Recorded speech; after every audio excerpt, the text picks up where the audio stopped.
in different parts of the earth is not uniform too. As a result, the way of living and economic activities of people along with natural vegetation and wildlife also differ from each other. On the other hand, there is uniformity as well. If we can divide the earth on the basis of physical and cultural diversity, we can integrate different parts of the earth to form a region. For example, mountainous region, forest region, desert region, and region of Muslim countries, etc. Dear students, a region is a spatial entity which has specific area, a geographic boundary, and a specific location which can be described in terms of latitude and longitude or with reference to some other point. All regions are physically or culturally integrate with each other.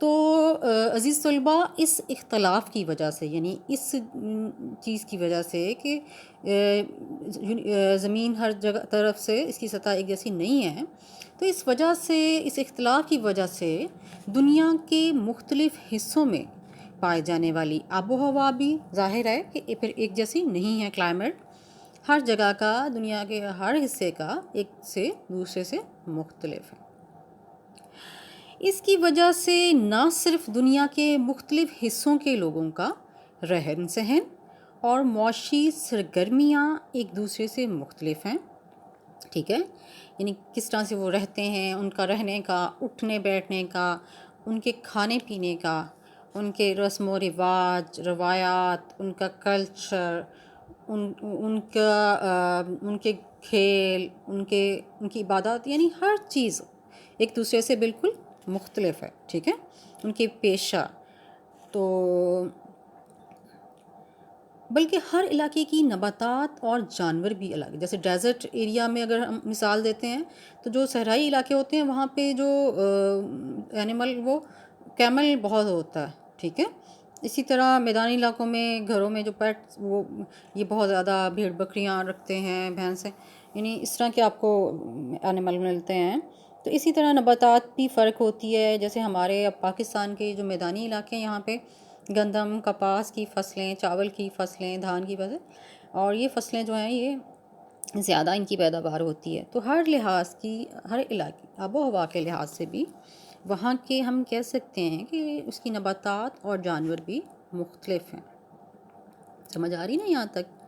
تو آگے چلتے ہیں کہ دنیا میں طبعی اور ثقافتی اختلافات کے ساتھ ساتھ ان میں کچھ چیزیں ہیں جو سیم بھی ہیں، ٹھیک ہے، ان میں کچھ چیزیں ایسی ہیں جن میں یکسانیت بھی پائی جاتی ہے. اگر دنیا کو ہم طبعی اور ثقافتی اختلافات کی بنیاد پر مختلف حصوں میں تقسیم کر سکتے ہیں تو یکسانیت کی بنیاد پر دنیا کے مختلف اور ایک دوسرے سے الگ حصوں کو آپس میں جوڑ کر ایک خطہ بھی بنا سکتے ہیں، ٹھیک ہے.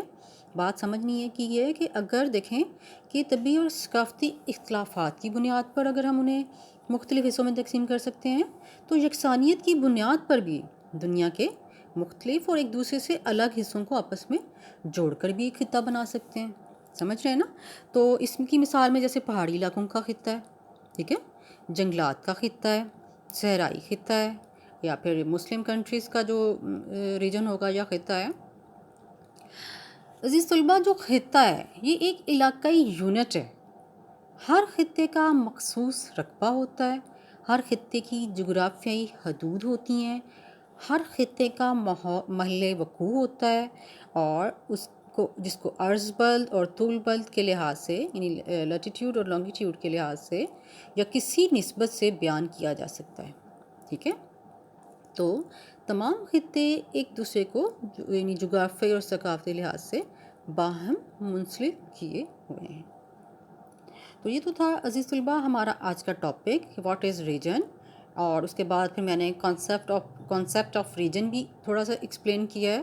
امید کرتی ہوں کہ آپ کو آج کا ٹاپک سمجھ آ گیا ہے، اور انشاءاللہ کل میں آپ کی خدمت میں اس کے ایک تو انسانی سرگرمیاں اور مختلف ریجنز کے بارے میں آپ کو کل بتاؤں گی کہ دنیا کے جو اہم قدرتی خطے ہیں وہ کون کون سے ہیں. تو اس سلسلے میں پہلا خطہ رین فارسٹ انشاءاللہ میں کل آپ کو پڑھانے